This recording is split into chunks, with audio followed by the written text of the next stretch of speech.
ધાંગધ્રાના કોટ ગામની સીમમાં આવેલી નર્મદા કેનાલમાં ઇકો કાર ખાબકી હતી। ઇકો કારમાં સવાર પતિ પત્ની કેનાલમાં તણાઈ ગયા હતા। પતિનો આબાદ બચાવ કરવામાં આવ્યો હતો અને પત્ની કેનાલના પાણીમાં તણાઈ જવાથી તેનું મોત નીપજ્યું છે।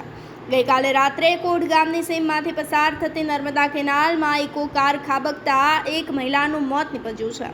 સમગ્ર ઘટનાની જાણ થતાની સાથે જ ફાયર બ્રિગેડ અને સ્થાનિકોને ઘટના સ્થળ પર ટોળેટોળા એકત્ર થઈ ગયા હતા। સ્થાનિકો અને ફાયર બ્રિગેડની મદદથી મહિલાનો મૃતદેહ બહાર કાઢવામાં આવ્યો છે।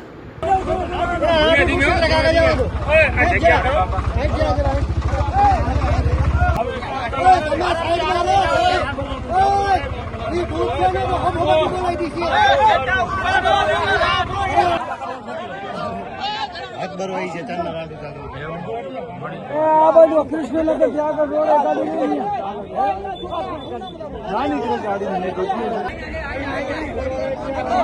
मिलन क्या मिलन चाबी अपने चाबी ले ले मिलन